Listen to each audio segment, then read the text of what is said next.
Welcome to UnityNow, the podcast where we discuss unity in the face of division. Inspired by the Unity 2020 plan, we strive to unite Americans by highlighting the middle ground between the two dominant parties and promoting the individual over groups. Each episode, we will bring you exciting, well-informed guests and host nuanced conversations about politically charged subjects. Our goal is to bring an end to the ideological war threatening the collective well-being of this great country.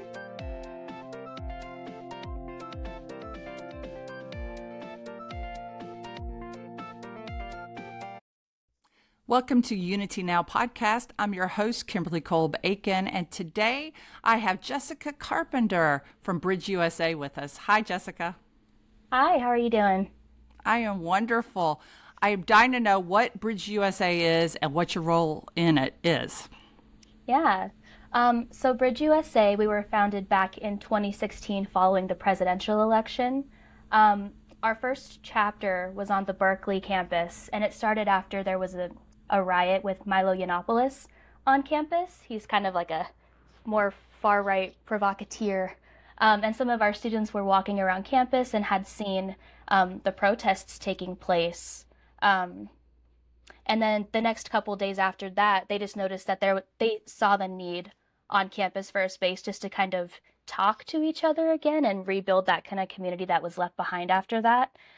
So that was our first official Bridge chapter, and it's kind of gone on since then at a bunch of different college campuses. And basically, I use that backstory to say that what we do is bring people together to have conversations, constructive political discussions, because that isn't happening anymore, especially among young people. And it has been only made worse as politics has become a very prominent thing in our society.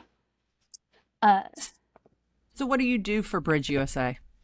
Yeah, so my role is I am RCMO. I work on all the marketing and all the comms stuff. So I kind of get to see more of the external perspective of both what we're doing, but also politics, which is really interesting.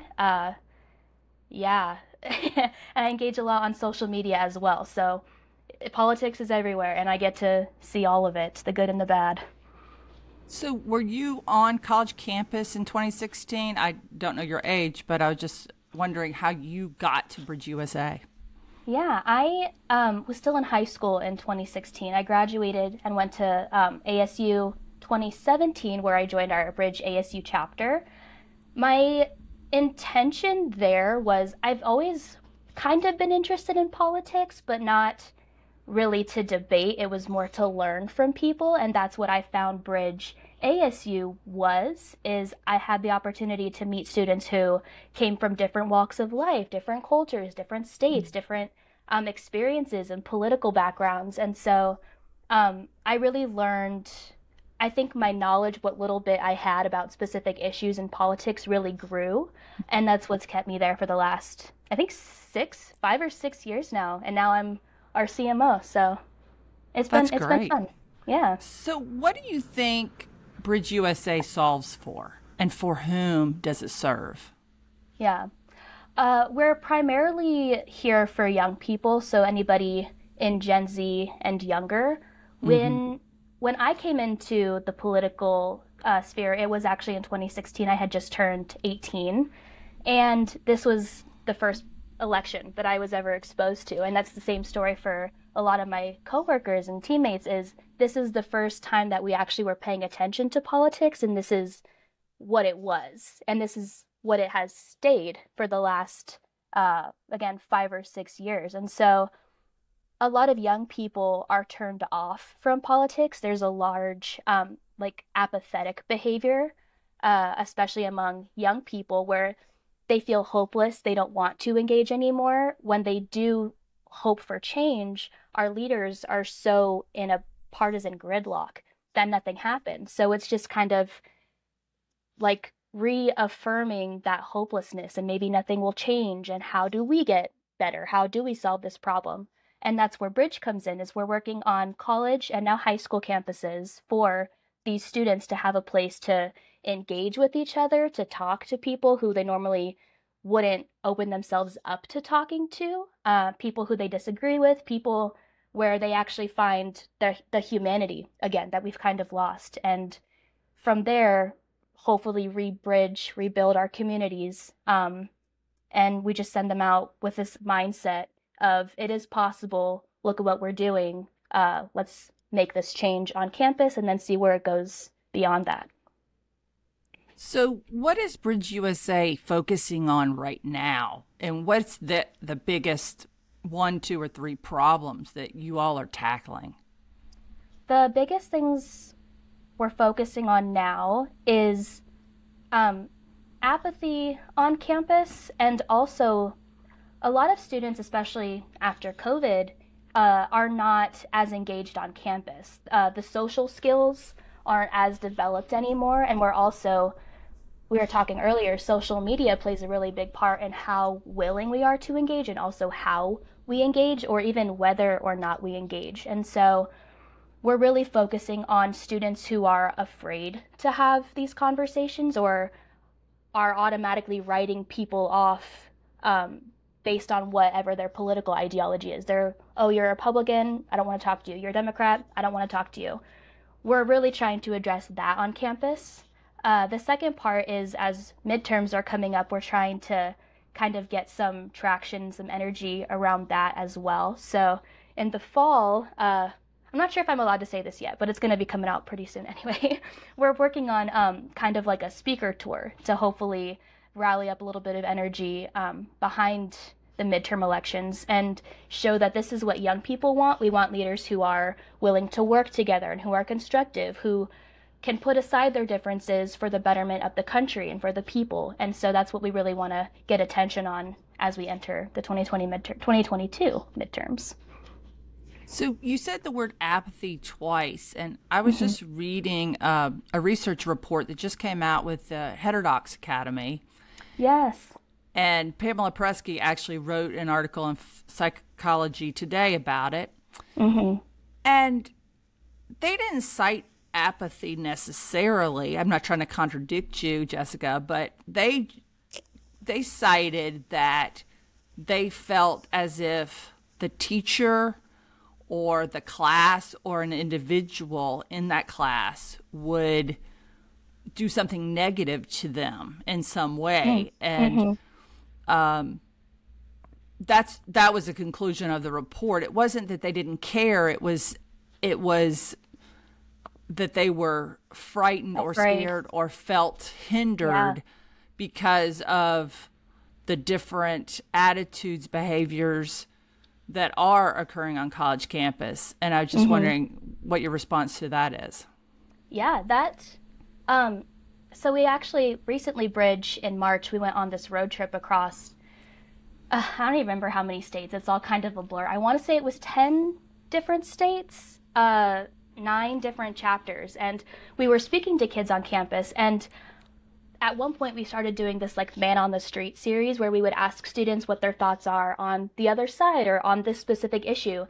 And more often than not, students were apprehensive and they didn't want to talk to us because they don't want to be like connected with their opinions. They didn't want their face shown with it. They didn't want other kids to know what their opinions were. And I made a post on our Instagram page a little bit ago where it was talking about the reasons why people don't share their opinions. And it's exactly what you're saying, is they're afraid of the harsh feedback or the critiques that they're going to get. And I pulled up our post actually so I could read off the exact stat, but it was talking about that, let me look, 55% of people, 61% of people 18 to 24, so our demographic, are afraid to have these conversations because they're afraid of the backlash that they're going to face. But 77% of overall respondents had said that they don't react that way when they hear opinions that don't agree with them. And so that's kind of something we ran into with our road trip, and it was the whole theme is we have a big misunderstanding of each other and of political conversations because of what we see on the media platforms or from our leaders. We think that that's what it's like on the personal level or on campus level. And the reality is many people don't react that way. It's just the loudest voices on both sides have made it seem that this is all of what politics is like, and it's not like that. Well, I appreciate that answer and that you did your own research on that. Have you had any trouble getting on campus with your ideas? Is there pockets of resistance? Are there folks that don't want you on campus or yes, question you a lot? There are three different pathways that I've seen us kind of make our way onto campus. Is one, people are like, yes, we need this, let's do it. Mm-hmm. Administrators are on board, students are on board, they're all working together. That's awesome. Super easy to handle those chapters. The middle road is where we're on campus, but students see us as a left-leaning club or a right-leaning club because we're talking about talking to each other and empathizing and critical thinking and having constructive dialogue. And that's not something that a lot of students, or I guess maybe the majority of Americans, associate with nuance. It's not something that they associate with politics anymore. It's kind of, oh, you want to talk to people, you must be on this side. You want to critical think, you must be on this side. And it's, no, these are just what we do as humans and what we need to get back to in order for us to be productive on campus and in our country. And so there's kind of a disconnect, I think, where you're able to work with students where you are able to do this and kind of remain, I guess, above that noise, if that makes sense. That was kind of a long-winded explanation. I'm sorry. Did you tell me the third type? Not yet. Okay. Sorry. No, that's all right.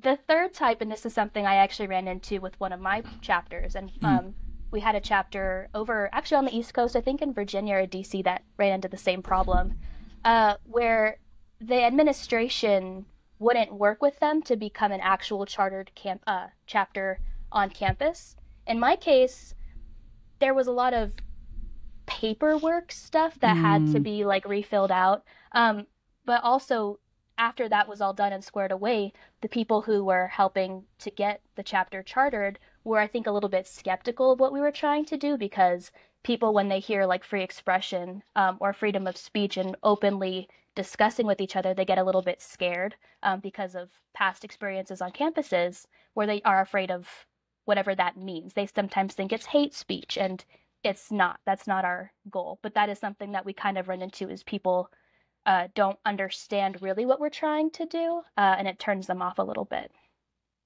So just give me a scenario. So you usually talk to whom on campus, and how do you answer? What do you say? We're a nonprofit, we're setting up chapters, your students want us there. What does that conversation look like? Yeah, we mostly we talk to students, and it's really a lot of students who want to start chapters reach out to us because they recognize this problem of polarization in the country and on campus. So they are already bought into the idea. When we're pitching it to students on campus, trying to get them to come, we just say we are a youth-led, nonpartisan organization, or multi-partisan, because we include anybody who wants to come and discuss. And the goal here is to listen to each other, to understand, and try to have some kind of productive and constructive conversation out of it, where you both leave not with your minds changed, because that's not the point. We're not trying to change minds or make centrists. That's an important thing to point out. We just want people to become better partisans and be more willing to break the barrier that's been created and talk with each other. Okay, so what are the rules of engagement at a BridgeUSA meeting or event? We have 4 discussion norms. It's pretty basic respect. So it's don't interrupt or have side conversations, listen to listen, not to respond, because people are always thinking about counter arguments and they don't really listen to what's being said. The next one is address the perspective and not the person. That's a really big one, is you want to say, like, I feel like this point that you made didn't make sense, not you as a person didn't make sense. And then we also try to separate the participant from whatever group that they belong in.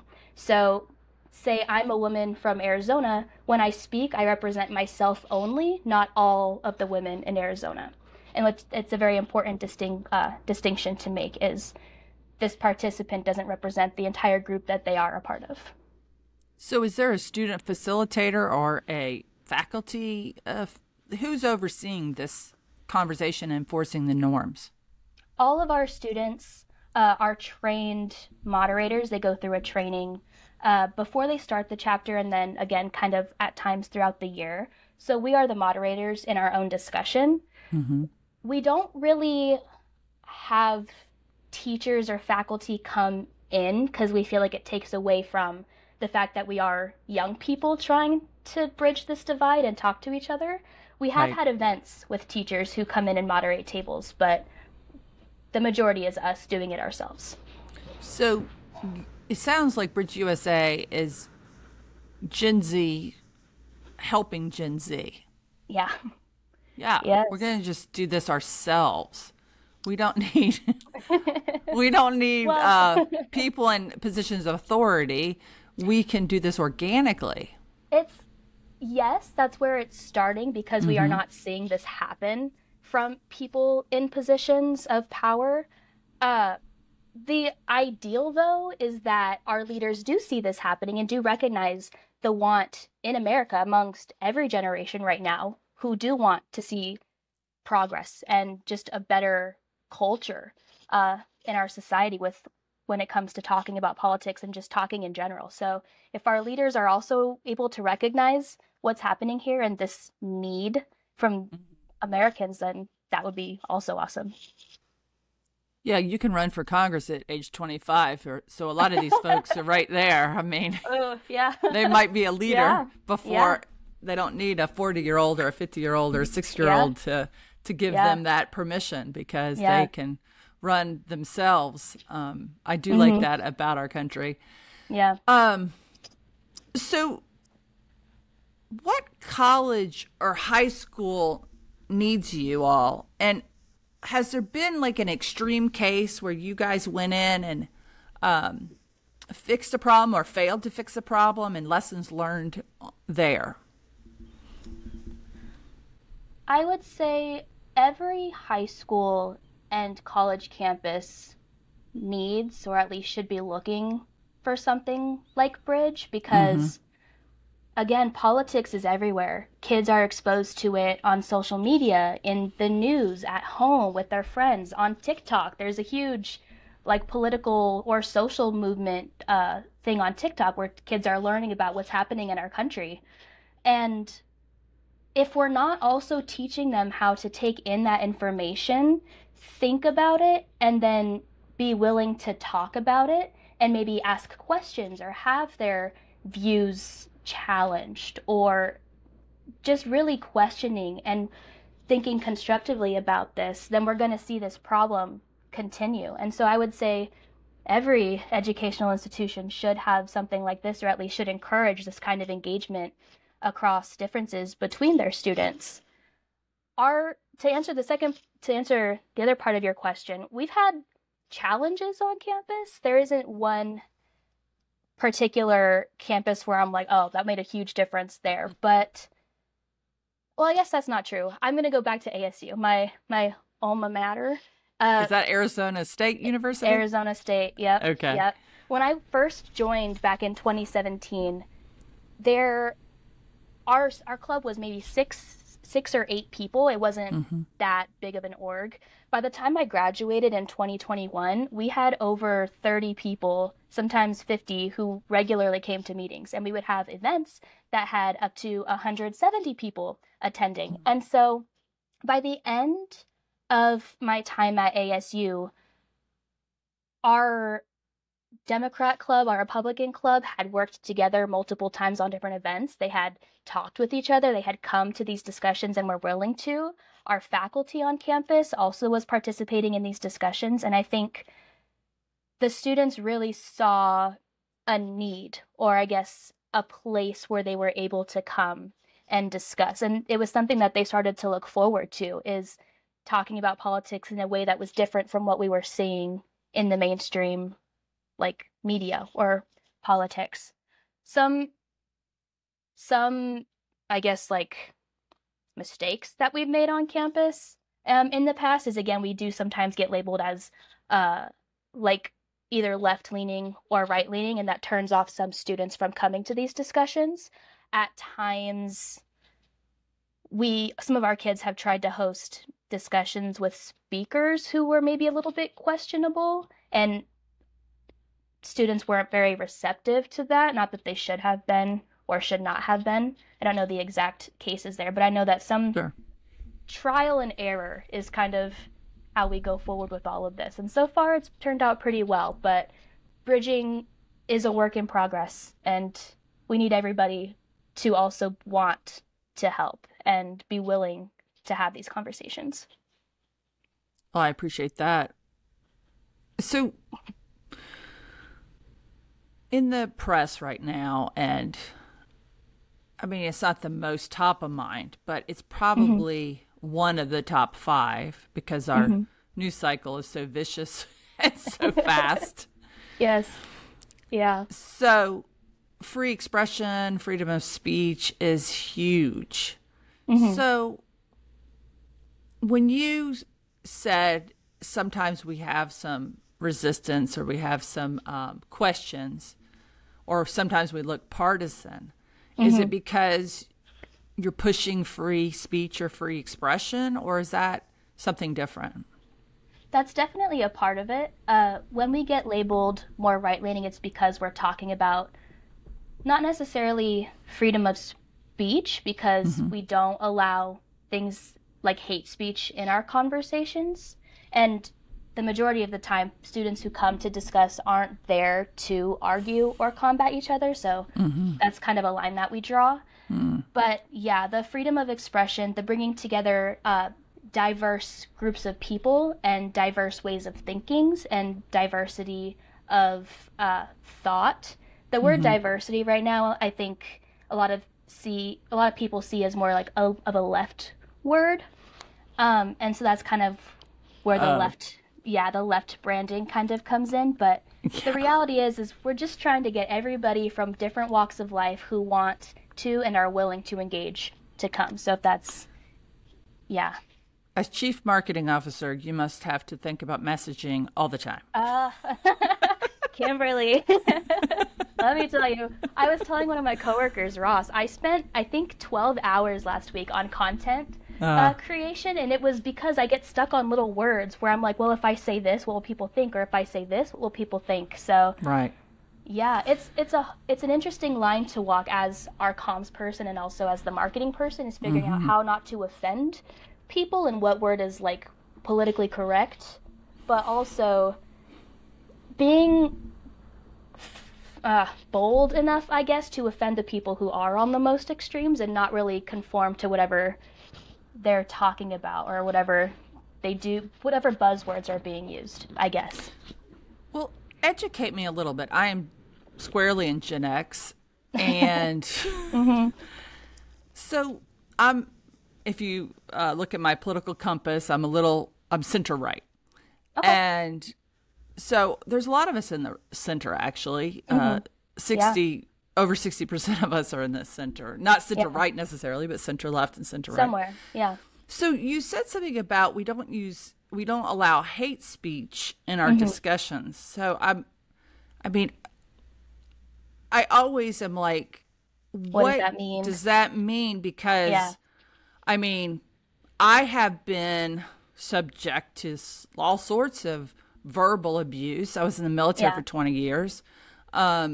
I have, heard all sorts of remarks that I didn't feel were violent, quote unquote. They're just hurtful, need to be dealt with or not dealt with. Depends on how you deal with stress and strain.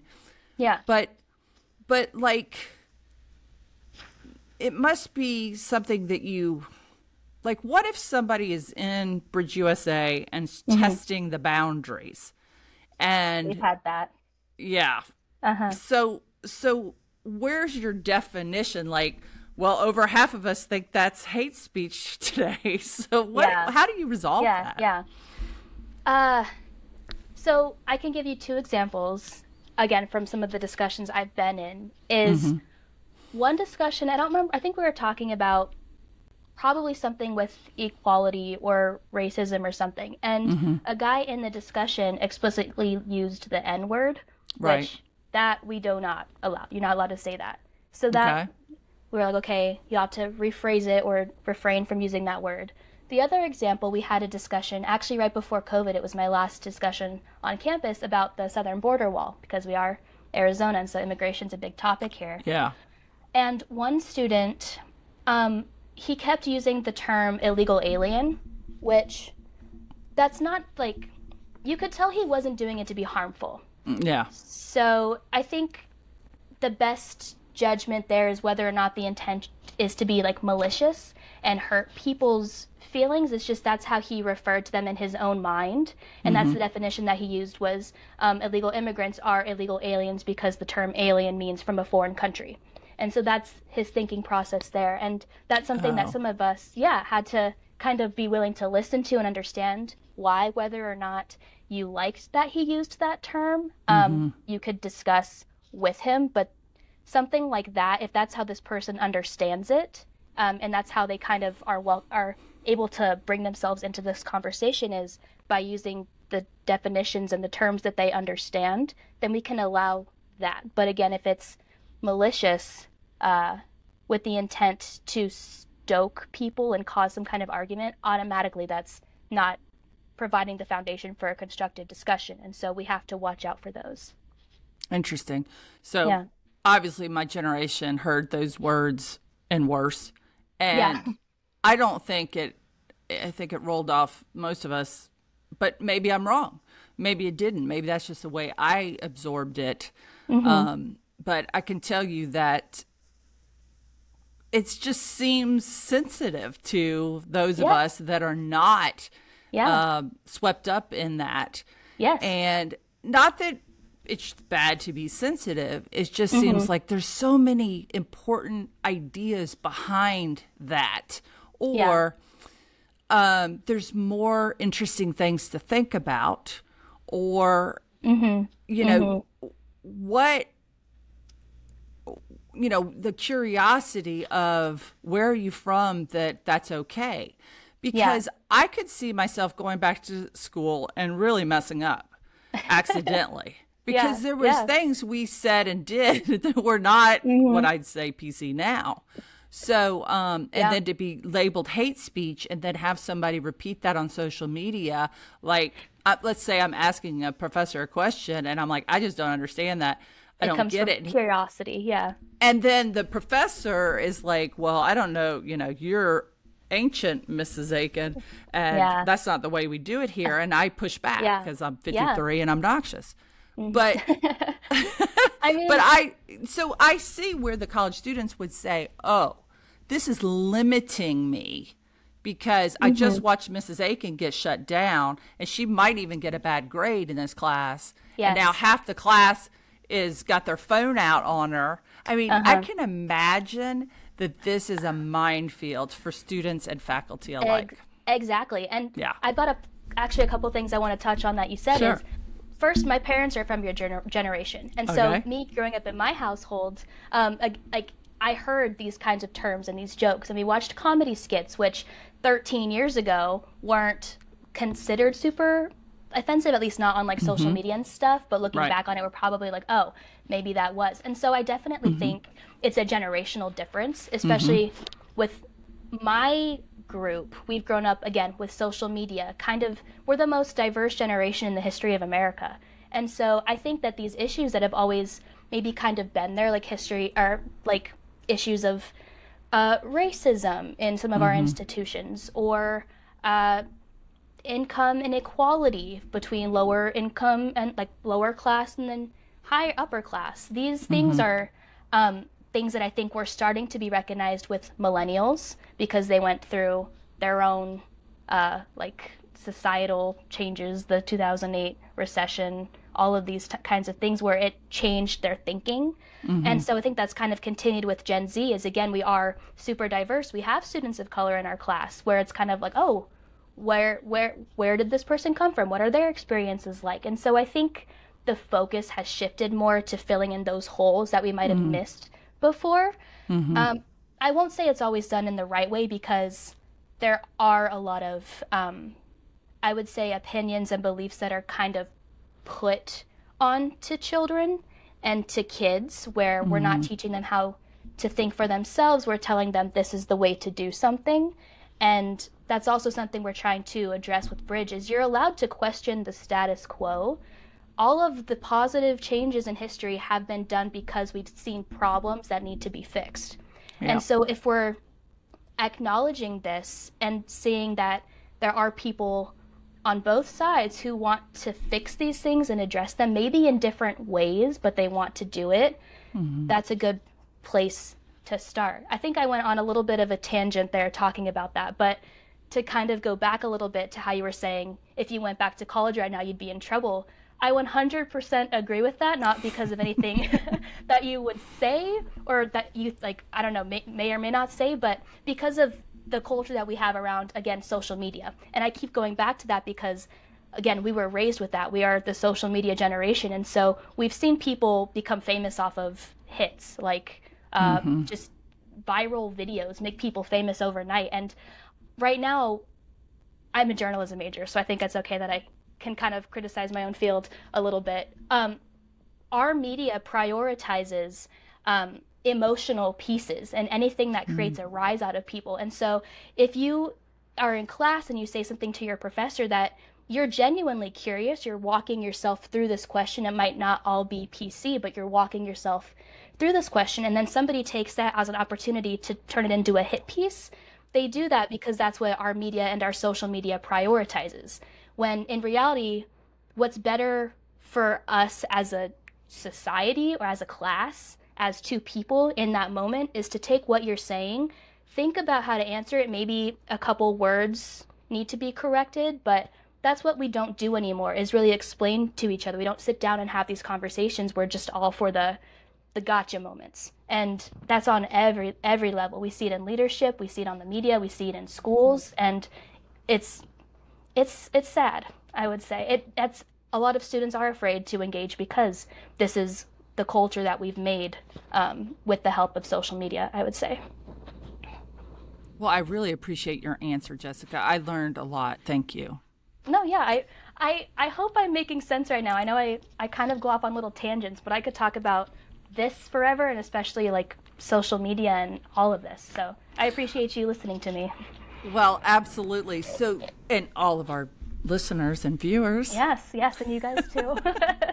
So, Jonathan Haidt just wrote in The Atlantic, and he talked about, he was the author of The Coddling of the American Mind with Greg Lukianoff, and he talked about social media really being kind of the culprit for all the reasons you just mentioned. These gotcha moments are, people are motivated by that for different reasons, whether they want to show somebody off, or they want to get more likes, or they want to become an influencer themselves, or what have you. So, the motivations are definitely different. And he suggests that, as a people, as leaders, as representatives in Congress, as executives in our state capitals and federal capital, that we, incentivize the positive than not the negative. We demand it because we obviously have enough data now. We all know what it's done to us and our brains and our relationships. And I'm sure, Jessica, people that are no longer best friends because of politics, or family members not speaking to each other because of politics. And it's just absolutely a tragedy that these things are happening. And then we, UnityNow, we're trying really hard to highlight folks like your organization that are trying to bridge that gap. And we're doing together, collectively, we're doing all the good work we can do. But it feels so insurmountable when you've got multi-billion-dollar tech companies in cahoots with each other to, addict us, to incentivize us in like the base human ways, if you will. Mm-hmm. Yes. And I find his report a nightmare and an enlightening all at once. Mm-hmm. Mm-hmm. Yeah. It's terribly scary and terribly important to solve for it. Mm-hmm. What's interesting, kind of going back to the first part that you said, is on my social media, because I'm always surrounded by politics, I do try to find the good things in society. Right. I follow a lot of good news pages and stuff like that. But the thing is one, I always go back to what I know will kind of rile me up a little bit, what's energizing, which is my Twitter feed, which is very not good for me.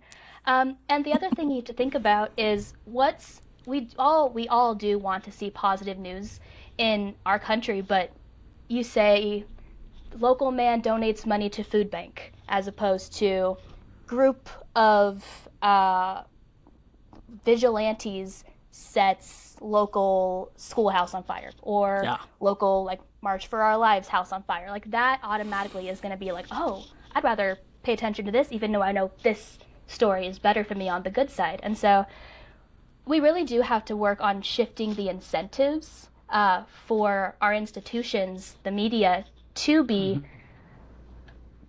less sensationalized, I would say. And if I can provide any bit of hope here, maybe I can do that. But in the last couple months, and this is something that I've seen specifically with our bridge work, is we've done interviews with Newsweek. We've done an interview with NBC. They actually followed us around on our road trip and covered our student summit back in April, which was really exciting.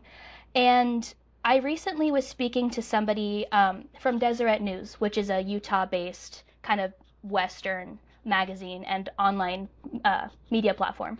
And everybody that I've talked to has said, we recognize this problem in the country. We recognize that the media does help aid in this, and we want to help fix it. And so behind the scenes, there is like a spark.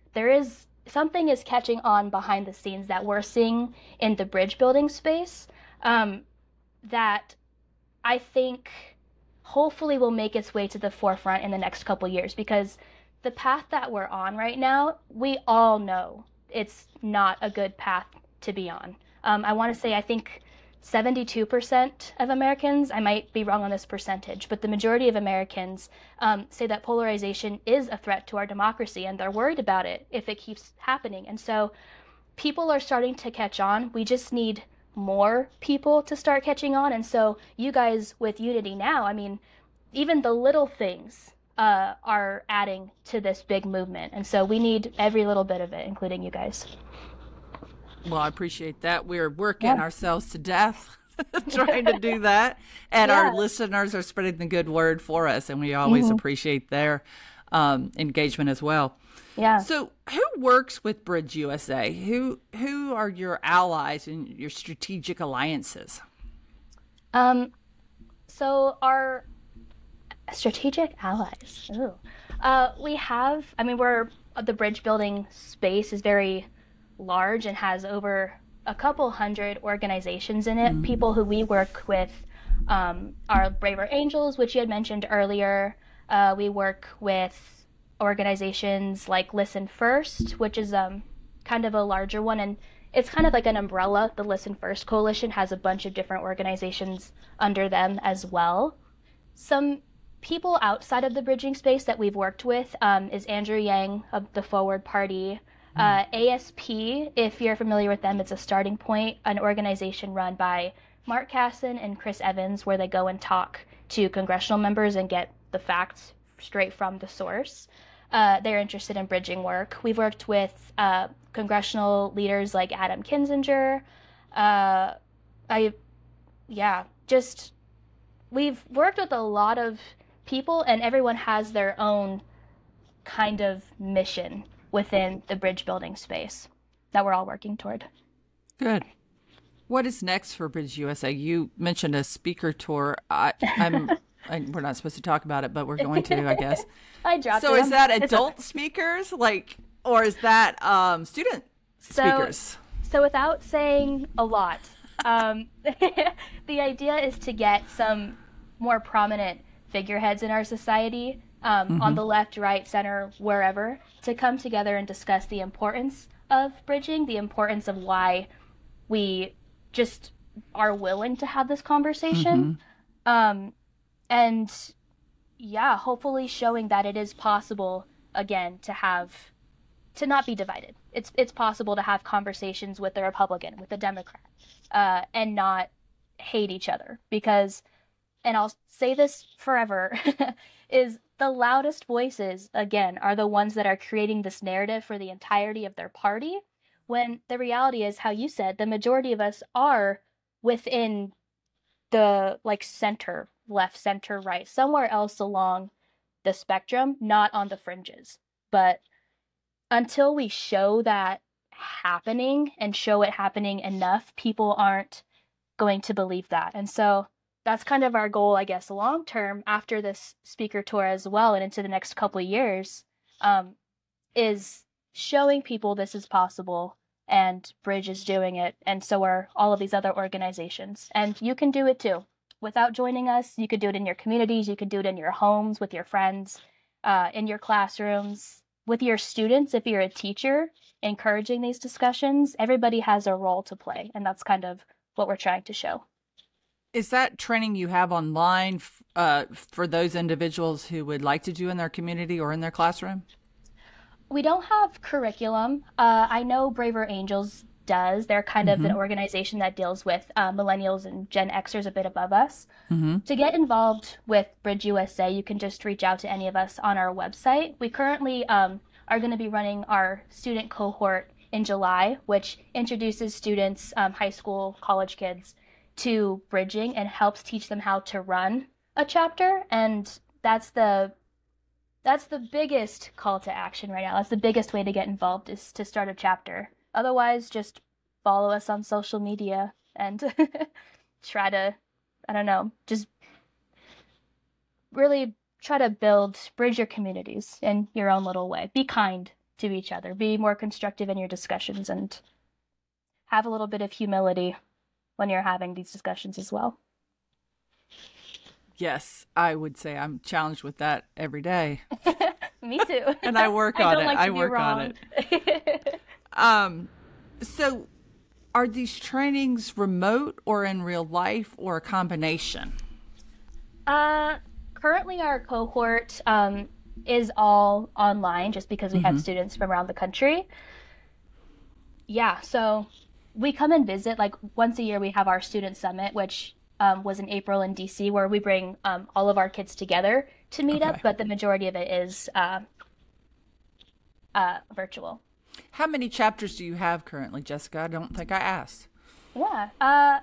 Currently, college chapters, I believe we have 50 or 51. Okay. And high school chapters is about 22 or 24, I want to say. We just added them back in November, so it's still growing, but I would say 22. Okay, good. All right. Well, how can our listeners support your mission if they so choose? I assume you are a nonprofit? Yes. Yep. So you can always donate to Bridge. The website's bridgeusa.org/donate. If you have family members or kids or nieces or nephews or cousins who are of college age or high school age and are interested in making some kind of impact on campus, totally tell them to check out Bridge. You're not obligated to start a chapter, but it's always just nice to meet other people who are wanting to do this work as well. And then, yeah, again, you can always follow us on social media as well. It's the easiest way to stay involved with us. And it sounds like your generation's already on social media, so that was obviously very effective way. Are there any final thoughts or questions or answers you would like to make sure we do not miss before we end our conversation? I guess two things is I went back and looked at my notes, 87% of Americans think polarization is a threat to democracy. So that's more than half of our country, which is why we need to do this and why it's so important. And the last thing I will say, and maybe this will live up to my CEO, he's a really good speaker, and so maybe I could do the same. But in the 2020 election, 74 million people voted for Trump and 81 million people voted for Biden. And so if you think about this, and if we continue on this path of wanting to cancel each other out, that's 74 million people that you're saying their voice doesn't matter. That's 81 million people that you're saying their voice doesn't matter. And in order for us to carry what we've built in America and keep making it better and live up to what it's supposed to be, our principles, in order for us to reach all of that, we have to be able to talk to each other.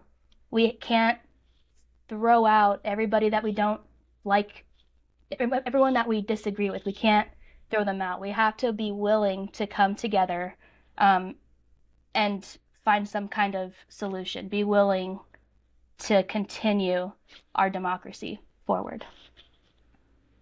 Well, that was a great ending, Jessica. Thank you very much. I don't have much else to say to that, except BridgeUSA is moving forward with Gen Z, and we appreciate having you on the show today, Jessica. I am so happy that you guys had me, so thank you. And we'll see everyone next time on UnityNow podcast. Thanks.